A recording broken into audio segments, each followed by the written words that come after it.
A wounded mech runs through the city while trying to escape from the police. He collapses in an alley and laughs as he thinks he won't make it. Suddenly his spilled blood floats up and a mysterious hooded figure tells him that he'll keep him alive if Mech gives him his allegiance. Mech has no choice but to accept, so the stranger uses his power to lift him and seal the pact, which causes Mech's body to glow and yell in pain. When the cops finally make it to the alley, they find a torrent of blood on the wall. Soon chaos takes over the streets with people dying everywhere at the hands of monsters while the hooded stranger watches calmly and Jake screams. As huge flames burn everything down, it's revealed this is actually a vision of a monk named Chan. He immediately gathers his things and tells his master that his father, known as the necromancer Wichin, has returned to Earth, so he must leave to stop him. Meanwhile, Jake and his family arrive in Bangkok. They're supposed to be having a vacation, but Jake won't stop taking calls from work. His wife Prang scolds him and reminds him to prioritize his family, so Jake promises to do better while remembering his days as a street cop. When they turn around, they realize their daughter is gone. The couple desperately starts searching every corner of the city, and after running for a while they find Lu chatting with Chan on a bridge. They scold Lu for running on her own and thank Chan for taking care of her, only for Chan to surprise them by already knowing Jake's name and face. Chan says their meeting was destined and that Jake is the one born in death under a blood moon, calling him the keeper of the gates. He warns Jake that he'll face great challenges and lose everything, but Jake thinks Chan is just a crazy man and leaves with his family. Later at the mall, Lu gets ice cream on her t-shirt, so Prang takes her to the bathroom to wash up. At that moment, Mech enters the mall and bumps into a man, only to hand him his lollipop before taking out a gun to kill him. People panic and try running away while Mech continues to shoot at random, killing both shoppers and employees. There's a big crowd rushing to the exit, but Jake pushes through it to reach his family and tells them to hide in the bathroom while he tries to help. While Officer Eerie arrives and starts making his way through the mall, Jake carefully sneaks around while telling people to stay hidden. When Mech gets distracted by a bloodstained doll, Jake comes out with his gun and asks Mech to drop his weapon. Mech looks unbothered while he uses his doll to talk to Jake in a childish voice, mocking him for being American and mentioning Lu and the ice cream. Jake threatens to kill Mech if he doesn't surrender, and Mech opens fire, forcing Jake to hide again. Hidden nearby, a crying girl is trying to use her phone, but Mech shoots her down. Outside, a whole team of cops and firemen surround the mall. Jake calls Mech insane to make him talk to the doll again, and once he's distracted, Jake comes out to shoot. Mech falls to his knees while Eerie appears behind him, but he's still unbothered. He thanks Jake for killing him, saying now the ritual is complete and calling him the keeper. Suddenly Mech's body starts burning and it explodes, causing the whole building to shake. The smoke above the mall forms a roaring skull and flames are shot in every direction of the city. Prang drags Lu out of the bathroom and they rush outside, only to find a bus crashing and people attacking each other all over the place. Even the fireman is stabbing a person. The duo has no choice but to run back into the mall. While they carefully sneak around, they see a man continuously smashing a guy's head on a counter and a body at the front desk. A crazy man appears around the corner and tries to attack them, so Prang kicks a mannequin at him and hits him in the head with a plastic arm. Then Prang and Lu take the escalator, only to see more deranged men coming after them. Prang puts Lu on the outer edge of the escalator and makes her slide down while she takes the steps normally, using the mannequin arm to fight the incoming men. Lu makes it to the next floor and a guy grabs her, so a desperate Prang hurries to bring down an enemy and hits the other attacker to save her daughter. They run away and manage to find a back door just in time to see a bus stop. The driver comes out and is attacked by another person, triggering a fight. Prang tries to escape with Lu, but she finds violence, weapons, fires, and car crashes at every corner. After lots of running, they manage to hide inside a grocery store. Prang's cell phone isn't working, so she carefully sneaks around and ignores the body at the counter to use the store's phone, but it isn't working either. At that moment, a monstrous man enters the shop and throws a few products before checking on the body. Then he starts searching the place, so Lu has to keep moving to stay hidden. Unfortunately, she gasps when a body hits the window outside and the stranger finds her. When he's about to attack, Prang hits him from behind to knock him down. Meanwhile, Jake and Eerie wake up without understanding how they survived since they were so close to the blast. They also notice there are no bodies around. Jake sees a person standing nearby, but it disappears when he blinks. Eerie finds some bloodstains and notices they're very old. When they hear some noises, they go investigate and find a woman with a knife in her hand. She turns around to reveal a monstrous face and jumps on Eerie to stab him to death. Jake opens fire, but the bullets don't do anything and the woman attacks him next, so a fight ensues. After some struggle, Jake manages to knock her out by hitting her head. Afterward, Jake runs and hides, but the woman quickly recovers and comes looking for him. Suddenly her limbs grow and she jumps to crawl on the ceiling. Jake continues to sneak around and hides, but eventually the woman finds him and drags him out. He tries shooting at her, only for this creature to disarm him and try to stab him. A desperate Jake manages to fight back and push her off to then run again. He rushes to the bathroom, but he can't find his family. As he searches the rest of the mall, Jake notices that all the food is rotten. Soon the woman attacks him again, so he hits her with a chair and tries to run away. She immediately blocks his way with another attack, so Jake grabs some cables hanging nearby and wraps them around her to tie her to some decorations. He hits her a few times to no avail, so he decides to just leave her there. Back to Prang and Lu, they leave the store and get to the bus station, where people continue to attack each other.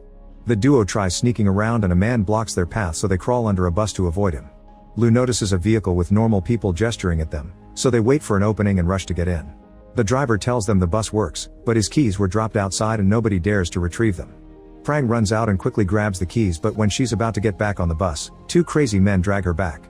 Lu cries as she fails to hold her mother's hand, but thankfully a passenger finally comes out and fights the men to rescue Prang. She rushes back to her daughter and gives the keys to the driver so the bus can finally take off while they watch the passenger getting killed by the violent men. Unfortunately, the bus can't go very far because the road is blocked by abandoned cars, so Prang and Lu have to continue on foot. Moments later they make it to their hotel and find bodies there too. When they go upstairs they see a man fighting with a woman and then coming for them.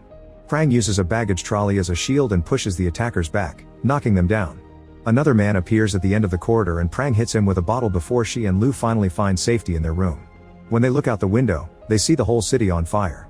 Prang tries the room's phone but it doesn't work either. In the mall, Jake is walking around and notices all the screens failing. To his shock, he discovers that the woman has escaped the bindings and is still looking for him. She approaches a torrent of blood on the wall and crosses it, so Jake decides to follow her. This strange portal drops him right at the bus station, which appears to be empty. When he looks up, he's shocked to find a giant demon on top of the building. The creature is coming after him and destroys every bus it steps on. Jake runs as fast as he can through the city and the demon starts destroying buildings to chase him. When Jake enters an alley he gets stuck, but he can't go back because buildings are crumbling behind him. Suddenly a door opens and Chan pulls Jake into his temple. Chan explains they're in an alternate reality called the Hindrance, which is a realm between heaven and hell. It's a place for souls that lost their way and Jake is there to be held accountable for his actions. By helping Mek finish the ritual, Jake has opened the gates of hell and unleashed demons on Earth. The person who manipulated Mek was Chan's father Wichin, a very powerful necromancer who is also seeking to return. Since Jake opened the gate he also has the power to close it, which makes him the keeper. This is his destiny because he was born under a blood moon and his mother died in the process. Jake doesn't understand anything and only cares about his family, so Chan points out that by closing the gate he'll be saving his family with the rest of the world. They need to hurry because the demon gets stronger with every soul it consumes. The first step is to find Mek, so while the duo begins their search, Chan shares more of the story. Wichin used to be a very greedy monk who stole his master's scriptures, which corrupted his soul and destroyed his physical human body. A desperate Wichin tried to get a body by possessing his own son, however his wife interrupted the ritual by knocking him down and Wichin's soul was exiled from this reality. The failed possession left Chan with lots of knowledge about soul energy absorption and how to travel between realities. The story is interrupted when Jake sees a woman on the roof being cornered by a demon. Chan says they don't have time but Jake rushes to help her anyway. When Chan tries to follow him, he's blocked by a demon too. Jake grabs a crowbar before making it to the roof, where he finds several demons. With quick movements, he hits them one by one to knock them down. Then Jake checks on the woman, recognizing her as one of the mall victims. She cries as she remembers what happened and regrets not having talked to her ex-boyfriend, admitting she cheated on him with his best friend. This explains why her soul is in limbo. At that moment the huge demon appears nearby and begins destroying the building, so Jake drags the girl with him as he runs. Unfortunately the demon grabs her anyway and devours her. After the demon leaves Jake reunites with Chan and points out that the girl didn't know she died. He remembers the mall explosion was huge and concludes he's dead as well, which Chan confirms. Jake has a breakdown as he thinks about his family and Chan explains to him that he's become a lost soul because he chose his job over his family. However, it's not over. Jake may return to Earth if he uses a vessel. While Jake and Chan continue to cross the city, they see a winged demon following them. They rush into a building and find more of these demons, with their pursuer landing right behind them. When the demons attack, Chan fights them off using his staff and impressive martial arts skills, scaring them enough to stop them from following him. Jake and Chan rush upstairs and enter a theater that is also full of demons, so they run as fast as possible to reach a specific spot in front of the screen where Chan can open a portal. In just a second the duo makes it to the physical world, where the demons can't follow them without a vessel. Jake looks at the mirror and discovers he's possessing Eric's dead body, which is painful. Chan gives him an ancient gun that summons special bullets and a special knife. These two are the only weapons that can kill Mek. Meanwhile Mek has possessed Jake's body and is using it to get into the hotel room with Prang. The family is worried about him but Mek doesn't know how to communicate with them and keeps staring at his real form in the mirror. Lu keeps asking lots of questions so Mek brings out the burned doll from the mall. Suddenly the room's phone starts ringing and Mek happily takes the call while taking notes. By the time Chan and Jake enter the room, Mek and the family are gone and only the doll is left. Chan finds Mek's note next to the phone while Jake hears Lou yelling for help. He looks out the window and sees her by the pool, so he immediately rushes out of the hotel. Prang and Lou are scared of him because they see him as Arid and the distraction allows Mek to hit Jake from behind to bring him down. Then Mek holds Jake down while telling him how he'll steal his life and his family. He also calls him a bad father and husband for choosing his job over his loved ones. Jake insults Mek to make him react, and as soon as Mek moves, Jake rolls out of the way. A fight ensues with both men punching and kicking each other over and over again. When Jake tries to use the special gun, Mek quickly disarms him and they both fall in the pool. The fight continues in the water and Jake takes out the special knife, but when he's about to stab Mek, Prang points the magical gun at them, asking them to stop. Both men claim to be the real Jake and Prang doesn't know what to do. Lou asks about the gesture she always shares with her dad to make promises, which Jake makes using Arid's body. Prang fires the gun and unfortunately hits Jake, sending him back to the Hindrance where his soul is bitten by a demon. In the real world, Mek continues to use Jake's body and takes the gun from Prang while Lou insists this isn't her real dad. Suddenly a blood portal appears on the wall and Mek tells them to follow him. In the Hindrance, Jake's soul is rescued by Chan, who still has the note Mek left in the hotel room. It turns out Mek has been in contact with Witchine, who gave him instructions on how to find the Gate of Hell ritual site. The duo follows these instructions to find an abandoned house in the forest where a big fire burns to mark the Gate of Hell. In the real world, Mek brings Prang and Lou to the same location, where he finds a bunch of possessed cultists and the masked stranger who happens to be Witchine. Since the big demon is still around, Jake and Chan carefully sneak around until they find the right spot and Chan opens a new portal. Witchine makes Lou's body float above the gate and gets ready to kill her to finish the ritual that will make him a god, but he's interrupted by Jake. A fight ensues as the cultists attack Jake, who uses impressive fighting skills and the special knife to fight them one by one and kill them all. Mek also joins the fight and tries to shoot Jake with a special gun, but after exchanging a few hits he gets disarmed. While the men continue to fight, Prang manages to get free from the thug holding her and knocks him down before retrieving the gun. She shoots Witchine's hand to stop him from stabbing Lou, only for the cultist to suddenly tackle her and make her fall. Prang gets a fallen knife from the ground to bring him down and Jake throws his own blade at a second man who is about to grab her. Mek also has a knife and keeps slashing Jake until Prang tosses the gun at her husband, giving Jake the chance to finally shoot Mek. His soul is immediately sent to the Hindrance where the huge demon immediately eats him. Afterward, Chan appears before Witchine and keeps him distracted so Jake can stab him from behind. Before dying, Witchine reveals that the only way to close the gate is for Jake to cross it.